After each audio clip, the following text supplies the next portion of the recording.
Before we dive into today's episode, I have something truly special to share. Next September, I'll be leading an intimate women's retreat through the south of France and northern Italy, and you're invited. Picture this: mornings exploring the colorful markets of the French Riviera, afternoons sipping wine, and a hotel view with golden Mediterranean sunsets. Whether you love photography, food, or just want to reconnect with your playful creative self, this trip is designed for you. Spots are limited, so if all this sounds like your kind of adventure, please visit tourwithabsolutely.com and look for the tour France and Italy with Crystal. You can also send me a message or check out the show notes. Claudine Hemingway is a descendant of famed writer Ernest Hemingway. We bumped into each other at a party and decided to team up and dive deep into French history, but with a twist, by bringing a spotlight to those lesser-known creatives in France. This is History with a Hemingway. I'm back with Claudine, and we're continuing our Notre Dame travels, talking about the South Chapels, and I'll let Claudine take it from here. Yeah, so last week, I think it was, we talked about the North Chapels, and we have told you about how, with the reopening of Notre Dame, now exactly just about a month ago, they did some changes, and this is something they have done many times over the 860 years of the cathedral. When they've done a restoration, and it also depends on the cardinal or the bishop and their mood. They all like to do a few changes. And so that really affected the chapels as well as some of the other stuff that is inside the church. But we're going to talk about the South Chapels. When you walk in, and if you don't know, I always think of North is where you are. It's at Sacré-Cœur. So just think of Sacré-Cœur as North, and then you kind of could figure out which way you need to go. But as you come into the church, to the left is the north side and the right is the south side. And we're going to start this one back by the transept. So you could almost take this with you and listen to it and walk through all of the chapels. But the south side is about the New Testament. It's about the Pentecost. On the north side, when we walked in, it was about the path to promise. So it was the Old Testament, but now we have the New Testament. So this is after Christ is risen.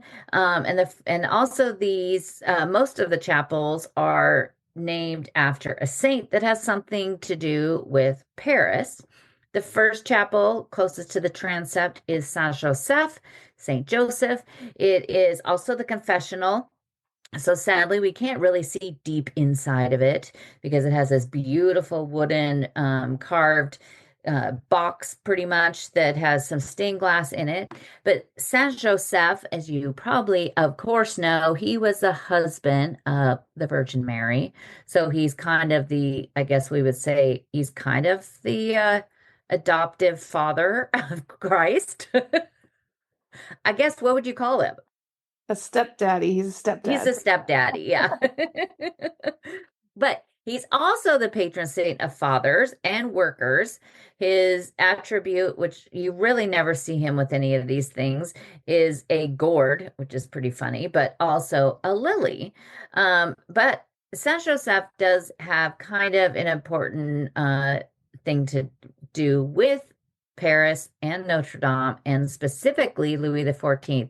So on November 3rd, 1637, Denis Frere, what's his last name? Fiacre, which hopefully that's how you said it, de Sainte Marguerite, he was the canon at the Notre Dame des Victoires Church that's over in the second, really close to Place des Victoires and Palais Royal.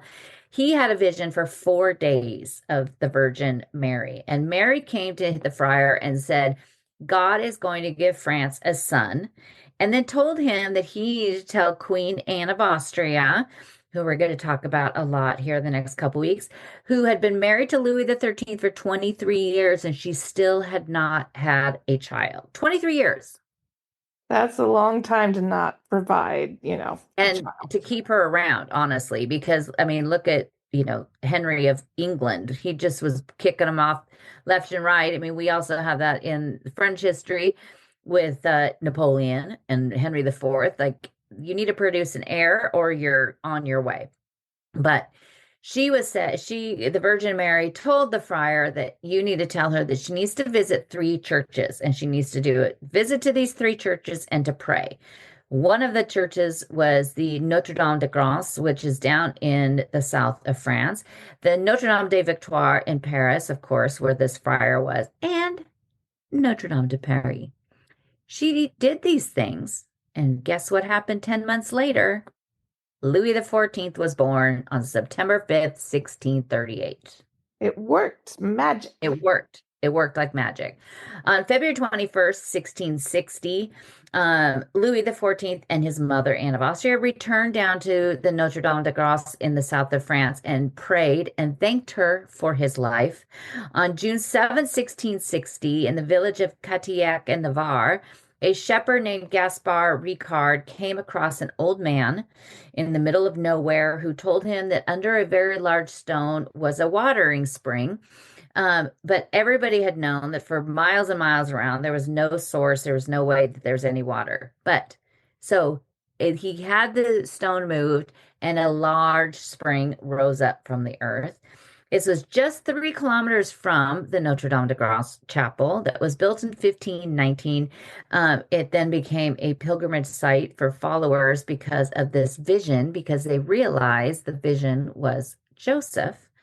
On that same exact day, in 1660, on June 7th, Marie Therese entered France for the wedding to Louis XIV in Saint-Jean-de-Luz. So there was a vision of Joseph, on the same day Louis XIV got married.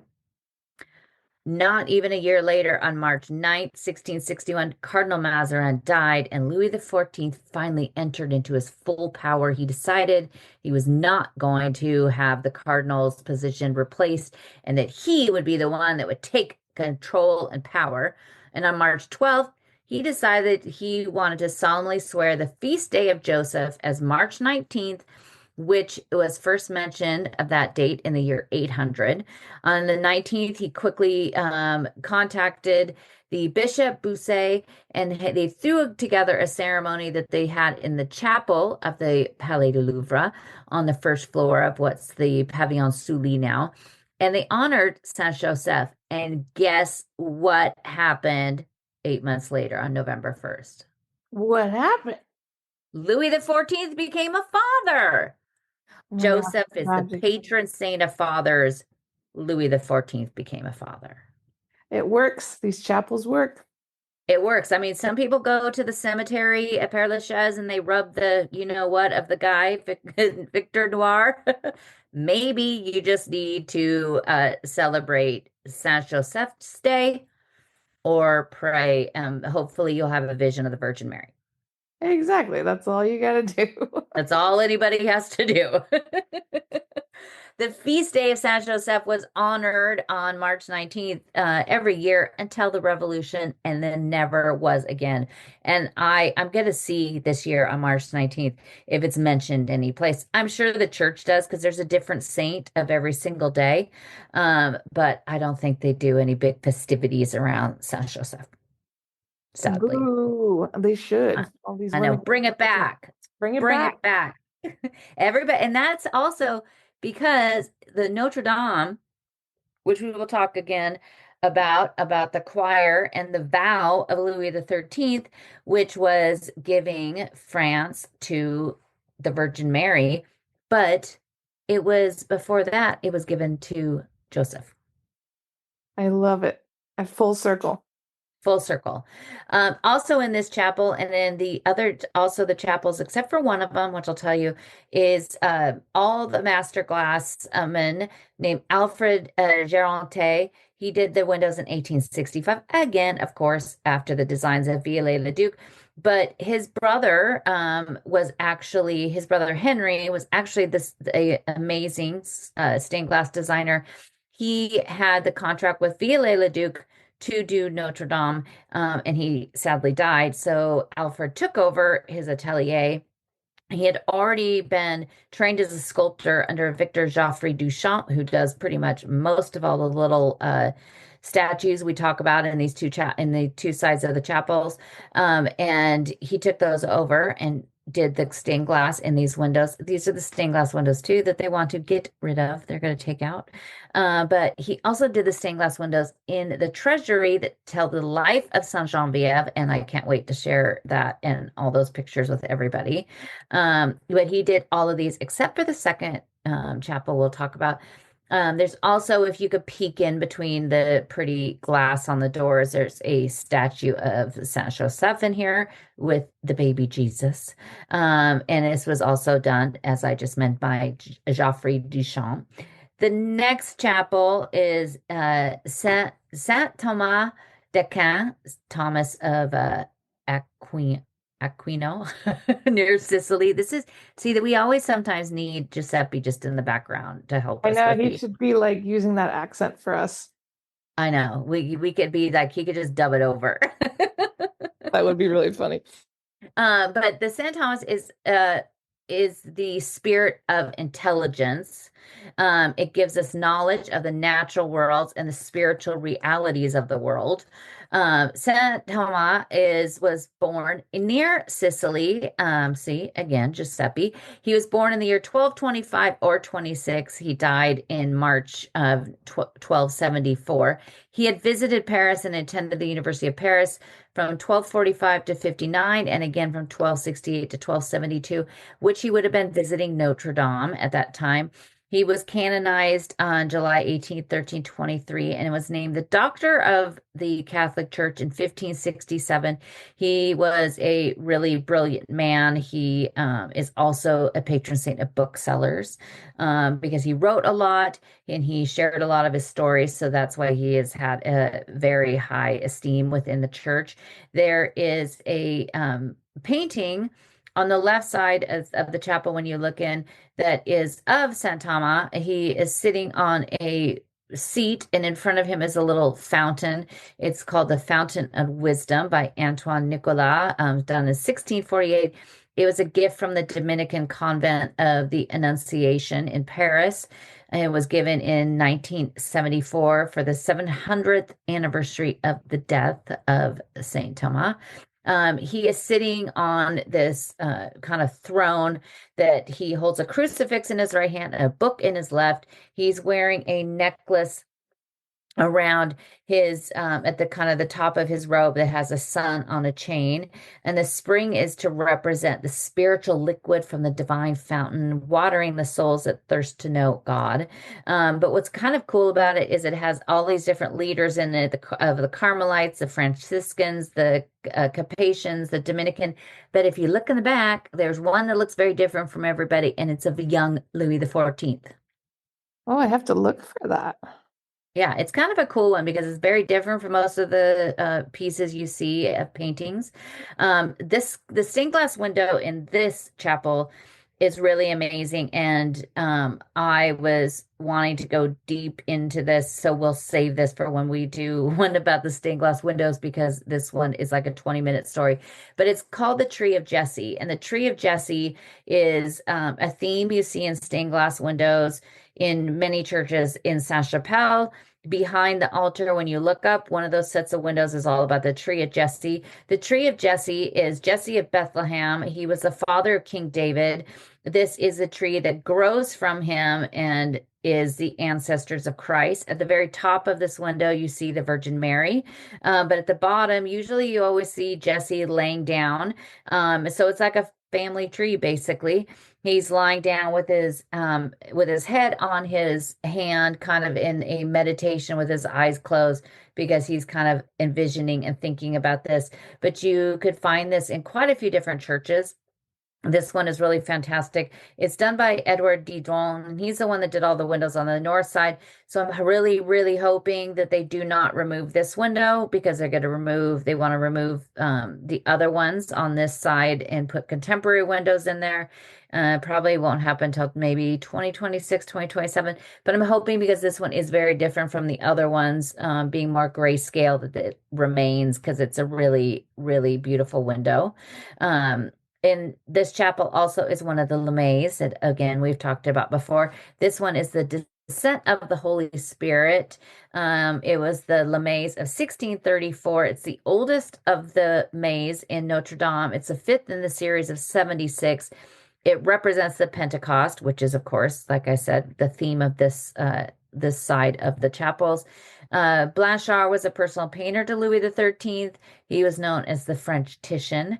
Saint Peter is viewed from behind, and he's looking up to the Holy Spirit, which is just a golden cloud on the right side of the painting. It was presented to the goldsmith by the goldsmiths in 1631 or 1634, sorry, by Eustache Chevreul, and it hung in the nave until 1649, and eventually in the Revolution was sent out to Versailles, and then it was returned to Notre Dame in 1802 thanks to our little friend Napoleon, but it left 9 years later. It was classified, all of the maze are classified as a historic monument in 1905, and now it is back, thankfully, in the chapel.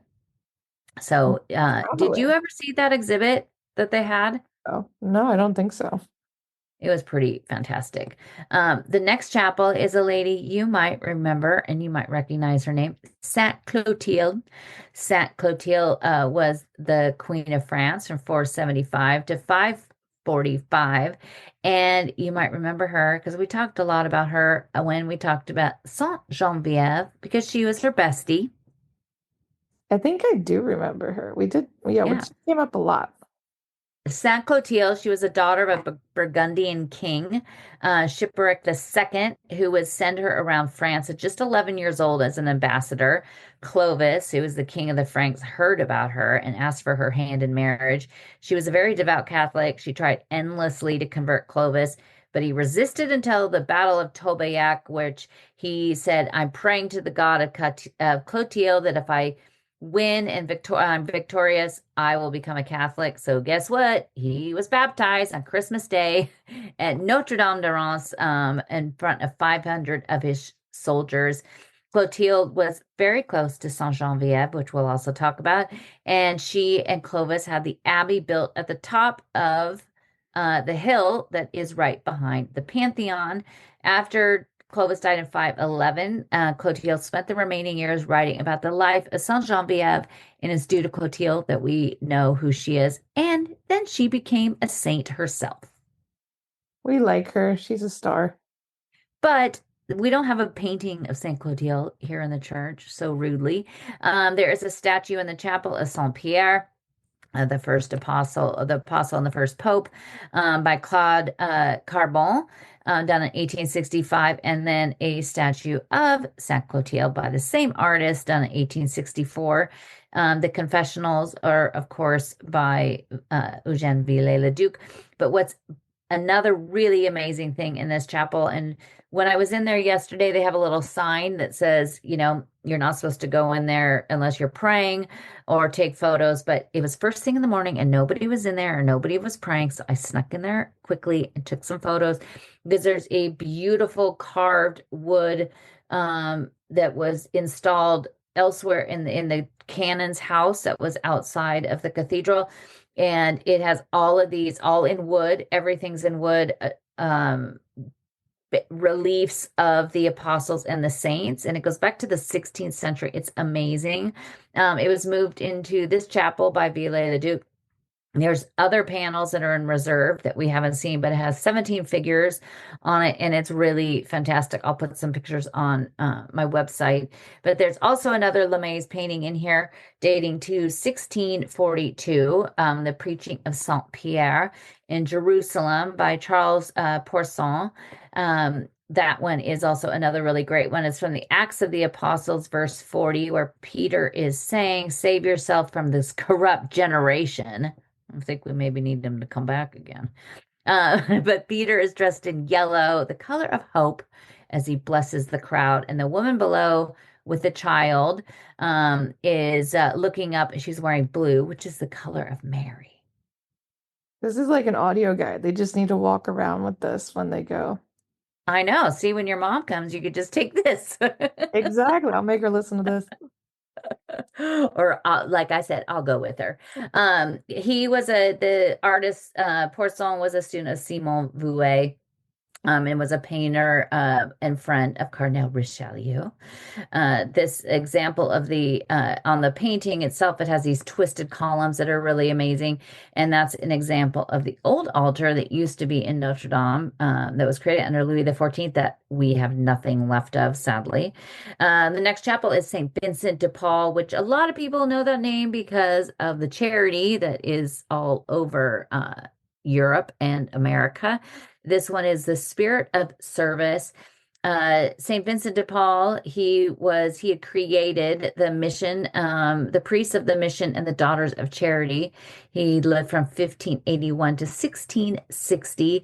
He was the chaplain to Queen Marguerite in 1610. She was the first wife of Henry IV, and I bet that she was quite the lady and had quite the adventures with gentlemen, we'll say. I'm sure he got to hear quite a bit. He was also the priest and confessor of Anne of Austria, Louis XIII, and Louis XIV, and was on the deathbed of Louis XIII, where he died in his arms on May 14th, 1643. Man, I'm definitely taking this as an audio guide. It's perfect.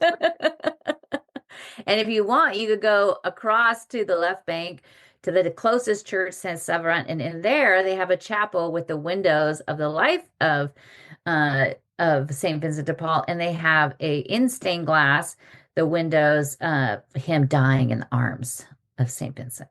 So dramatic. I love it. Very dramatic. You also, in this statue, there's also a statue of Saint Vincent de Paul. And then there is another Lamé of 1635 that is Saint Pierre helping the sick with his shadow by Laurent de la Hare. This one is the last, much like the last painting, but this one has a woman at the bottom again, but this time she's dead. And a baby is crying on her leg. St. Peter is seen walking among the sick and dying. And the painting is a kind of a nod to the Hotel Dieu, which is established next to Notre Dame in 850 by Saint Landry. There's a statue of him on the north side that we talked about. And there's another painting in here of St. Pierre as well on the opposite side, which also has a very diagonal kind of a look to it. The next chapel is one of my favorites, and here we have her again. Saint Geneviève, this weekend is her feast day, and January 3rd was the day that they celebrate her feast day, but they usually celebrate it all weekend throughout France. This is the spirit of strength, because that is definitely what she is. She was the patron saint of Paris. She lived from around 420 to around 500. Sometimes it's 512. It's we don't really know because when we're talking that long ago, sometimes we don't have a lot of accurate information. At just 7 years old, she, as the patron saint of Paris, she devoted her life to God and was blessed by Saint-Germain-l'Auxerrois. When Attila the Hun was headed to destroy Paris, she gathered everyone on the banks of the Seine to pray. Attila and his men changed course and headed to Orleans. In 464, she saved hungry Parisians by navigating the blockades on the Seine to gather grain in Brie and Troyes to feed the citizens. Upon her death on January 3rd, 512-ish, she was buried alongside King Clovis in the Abbey of Saint-Geneviève, built for her. And that, of course, we've mentioned Saint Clotilde. She is one of my very favorites. And next weekend, they do the procession with the Archbishop once again from Saint Etienne du Mont down to Notre Dame. And you know I'm going to be there. Yeah, and we'll get all that information on the website and her social media, guys. Don't miss out on that. I'm going to have to think of something so I could touch a reliquary and be healed. Oh, well, actually, wait, I do have something. Yeah, I think you can do it. You're I think I do have something. But there's also a statue in this chapel of Saint Geneviève. Usually when you see Saint Geneviève, a lot of times there's a lamb with her.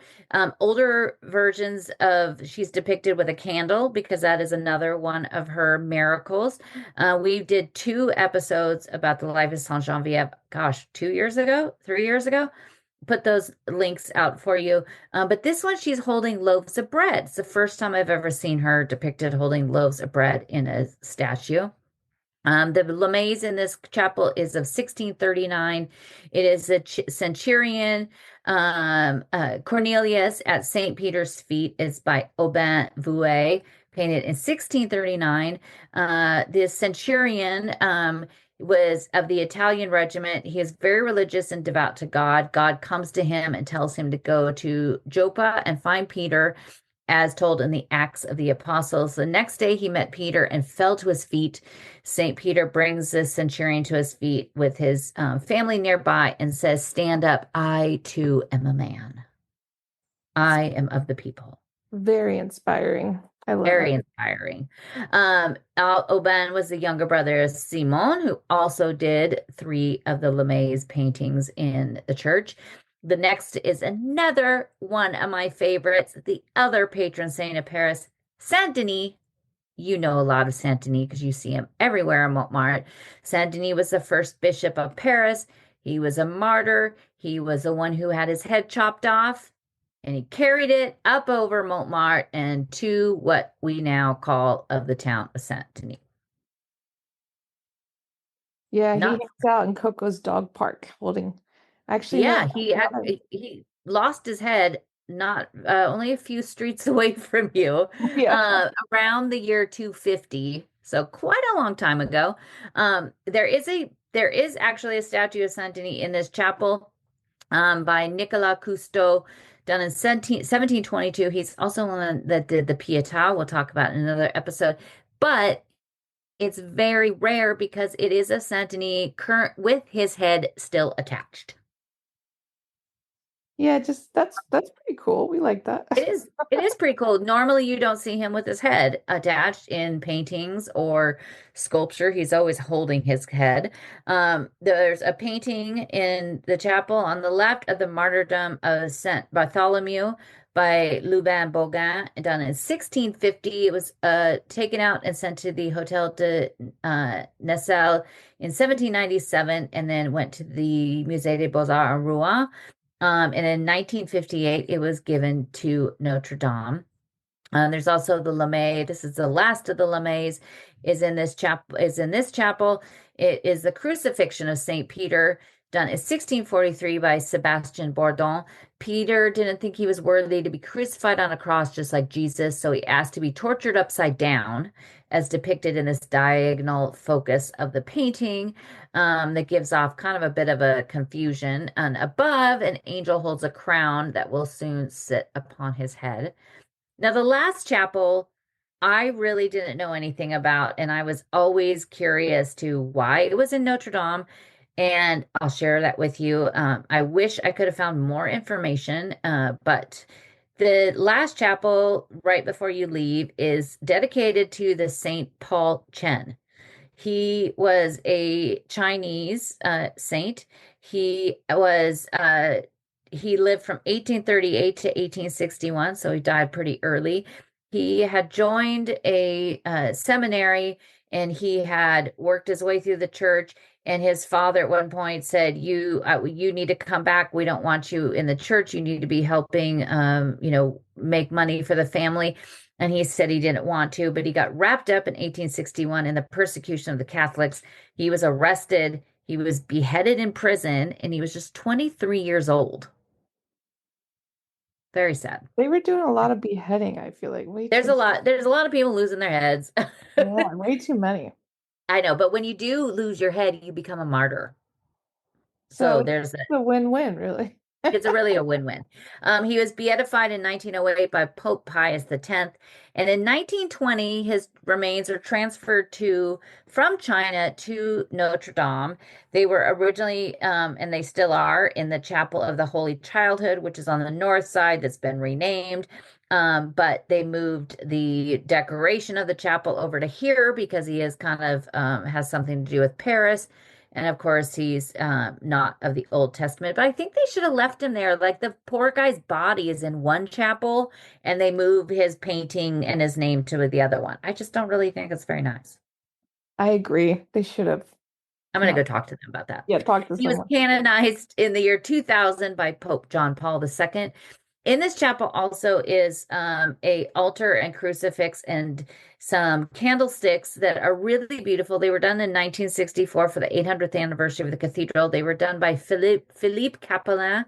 And they're all they're gilded, and there's kind of going back to the centuries old link between the goldsmiths of Paris and the cathedral, kind of a matte gold gilding on it. And they're really, really beautiful, especially when most of that kind of stuff was removed from all the chapels. So it's nice to see a little bit of those finally.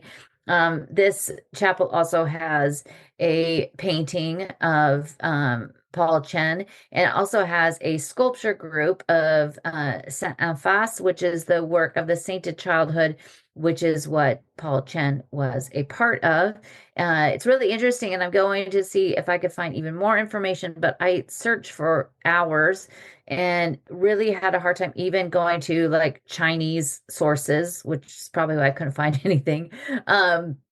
But it's there's not surprisingly a whole lot out there about him, even though he was canonized in the year 2000. When one last thing is when you walk right past that up on the wall, look up because there is a fantastic painting before you leave the church of Magnificat by Jean Jouvenet done in 1716. It was actually a collection of a few different paintings that were done for the church. This scene illustrates the visit of Mary, who was pregnant at the time with Christ, and her cousin Elizabeth, who was pregnant with John the Baptist. For this meeting, she travels to Nazareth, to Galilee, where she sees her cousin. Mary's accompanied by Joseph, who places herself to the right with their donkey. On the side of it, you also could see the canon at the time that had paid for this, Canon Laporte. And then the artist, Jouvenet, is there painted in as a very young man because he would die the year after he did this. And of course, I mean, wouldn't you paint yourself in there as much younger if you were going to do it? I think that he was onto something. That was like early Photoshop.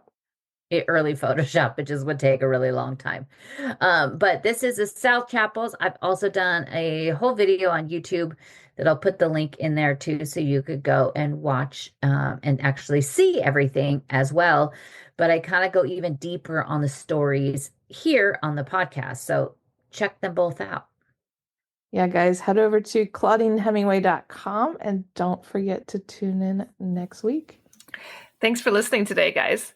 If you're interested in learning more about Claudine, her tours, history, and the beautiful photographs that she posts all over Instagram, tune into her website, ClaudineHemingway.com.